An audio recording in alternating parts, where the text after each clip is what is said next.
अस्सलाम वालेकुम friends and welcome to पुर इसरा टीवी। नाज़रीन मोहतरम, आज की इस वीडियो में मैं आप लोगों को बताऊंगा दज्जाल के बारे में।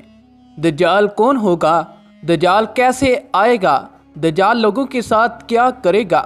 नाज़रीन मोहतरम, दज्जाल का मुकम्मल तारुफ आज की इस वीडियो में आप लोगों को कराया जा रहा है, मगर वीडियो की तफसील में जाने से पहले तमाम अहबाब से गुजारिश सिर्फ इतनी है, वीडियो पसंद आने की सूरत में वीडियो को लाइक करें, शेयर करें, हमारे YouTube के मुनफरी चैनल पुर इसरार टीवी को सब्सक्राइब करते हुए साथ मौजूद बेल के आइकन को प्रेस करें। तो आइए नाजरीन, चलते हैं आज के मौजू की जानिब। दज्जाल यहूदियों की नस्ल से होगा जिसका कद ठुगना होगा, दोनों पांव टेढ़ी होंगे, जिस्म पर बालों की भरमार होगी, रंग सुर्ख या गनमी होगा, सर के बाल हबशियों की तरह होंगे, नाक चूंच की तरह होगी, बाएं आंख से काना होगा, दाएं आंख में अंगूर के बकदर नाखुना होगा, इसके माथे पर काफ अलफ फे रे लिखा होगा जिसे हर मुसलमान बआसानी पढ़ सकेगा।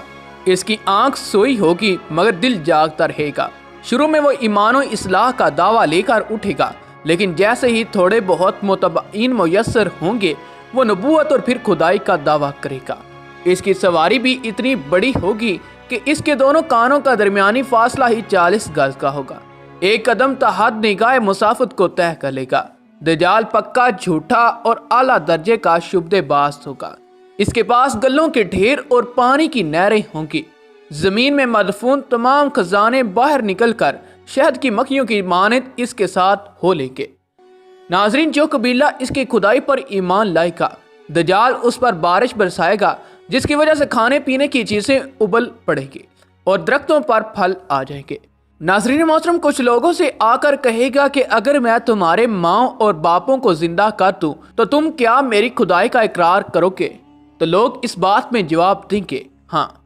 अब दज्जाल के शैतान इन लोगों के माँ और बापों की शक्ल लेकर नमूदार होंगे। नतीजा जन बहुत से अफराद ईमान से हाथ धो बैठेंगे। इसकी रफ्तार आनियों से ज्यादा तेज और बादलों की तरह रवां होगी। वो करिश्मों और शुभदा बाजियों को लेकर दुनिया के हर चप्पे को रोंदेगा। तमाम दुश्मनाने इस्लाम और दुनिया भर के यहूदी उम्मते मुसलमान के बुगस में इसकी पशत पनाही कर रहे होंगे। वो मक्का मुआज़मा में घुसना चाहेगा, मगर फरिश्तों की पैरादारी की वजह से इधर घुस ना पाएगा, इसलिए नामुरादो जलील होकर वापस मदीना मुनव्वरा का रुख करेगा। इस वक्त मदीना मुनव्वरा के 7 दरवाजे होंगे और हर दरवाजे पर फरिश्तों का पहरा होगा, लिहाजा यहाँ पर भी मुंह की खानी पड़ेगी। इन्हीं दिनों मदीना मुनव्वरा में 3 मरतबा ज़ल्ज़ला आएगा, जिससे घबरा कर बहुत सारे बेदीन शहर से निकलकर भाग निकलेंगे। बाहर निकलते ही दज्जाल इन्हें लुकमा बनाकर निकल लेगा। आखिर एक बुजुर्ग इससे बहस व मुनाजरा के लिए निकलेंगे और खास इसके लश्कर में पहुंचकर इसकी बाबत रियाफ्त करेंगे। लोगों को इसकी बातें शाक गुजरेंगी, लिहाजा इसके कत्ल का फैसला करेंगे, मगर चंद अफरार आड़े आकर ये कहकर रोक देंगे कि हमारे खुदा दज्जाल नऊज़ बिल्लाह की इजाज़त के बगैर इसको कत्ल नहीं किया जा सकता। नाज़रीन मोहतरम, चुनाचा इस बुजुर्ग को दज्जाल के दरबार में हाजिर किया जाएगा, जहां पहुंचकर ये बुजुर्ग चला उठेगा, मैंने पहचान लिया कि तू ही दज्जाल मलऊन है और रसूलुल्लाह सल्लल्लाहु अलैहि वसल्लम ने हमें तेरे ही खरूज की खबर दी थी। दज्जाल इस खबर को सुनते ही आपे से बाहर हो जाएगा और इसको कत्ल करने का फैसला करेगा। दरबारी फौरन इस बुजुर्ग के 2 टुकड़े कर देंगे। नाज़रीन मोहतरम, दज्जाल अपने हवारियों से कहेगा कि अब अगर मैं इसको दोबारा जिंदा कर दूं तो क्या तुमको मेरी खुदाई का पुख्ता यकीन हो जाएगा? ये दज्जाली ग्रुप कहेगा कि हम तो पहले से ही आपको खुदा मानते हुए आ रहे हैं, अलबत्ता इस मौइज़ा से हमारे यकीन में और इजाफा हो जाएगा। दज्जाल इस बुजुर्ग के दोनों टुकड़ों को इकट्ठा करके जिंदा करने की कोशिश करेगा। इधर वो बुजुर्ग बोझा हुक्मी इलाही खड़े हो जाएंगे और कहेंगे अब तो मुझे और ज्यादा यकीन आ गया है कि तू ही दज्जाल मलऊन है। वो झुंझला कर दोबारा इन्हें ज़बह करना चाहेगा, लेकिन अब उसकी कुव्वत सलब कर ली जाएगी। दज्जाल शर्मिंदा होकर इन्हें अपनी जहन्नम में झोंक देगा, लेकिन ये आग उनके लिए ठंडी और गुलजार बन जाएगी।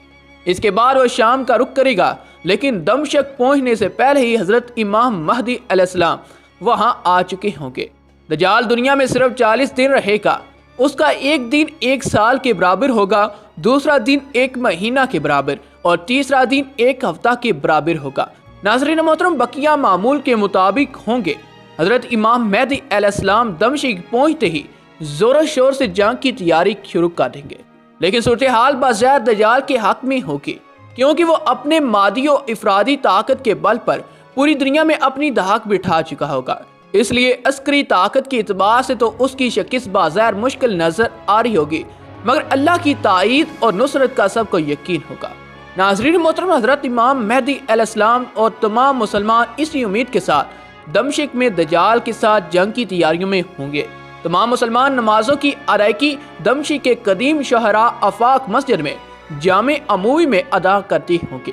ملی شیرازہ لشکر کی ترتیب اور یہودیوں کے خلاف صفحہ بندی کو منظم کرنے کے ساتھ ساتھ حضرت امام مہدی علیہ السلام دمشق میں اس کو اپنی فوجی سرگرمیوں کا مرکز بنائیں گے، اور اس وقت یہی مقام ان کا ہیڈ کوارٹر ہوگا۔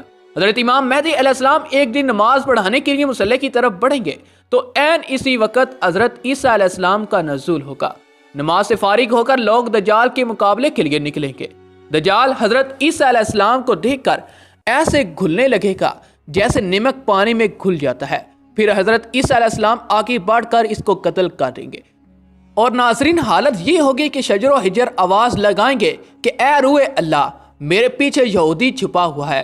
چنانچہ وہ دجال کے چیلوں میں سے کسی کو بھی زندہ نہ چھوڑیں گے۔ پھر حضرت عیسیٰ علیہ السلام صلیب کو توڑیں گے، یعنی صلیب پرستی ختم کریں گے، خنزیر کو قتل کر کے جنگ کا خاتمہ کریں گے، اور اس کے بعد مال و دولت کی ایسی فراوانی ہوگی کہ اسے کوئی قبول نہ کرے گا، اور لوگ ایسے دیندار ہو جائیں گے کہ ان کے نزدیک ایک سجدہ دنیا مافیا سے بہتر ہوگا۔ اللہ تعالیٰ تمام مسلمانوں کا ایمان سلامت رکھے، آمین ثم آمین یا رب العالمین۔ ناظرین محترم، امید کرتے ہیں آپ کو ہماری ویڈیو پسند آئی ہوگی۔ ویڈیو پسند آنے کی صورت میں ہماری ویڈیو کو لائک کریں، شیئر کریں، ہمارے یوٹیوب کے اسمن فری چینل پر اسرار ٹی وی کو سبسکرائب کرتے ہوئے ساتھ موجود بیل کے آئیکن کو پریس کریں۔ اگلی ویڈیو تک اپنے دوست عثمان علی کو اجازت دیجیے گا۔ اللہ حافظ۔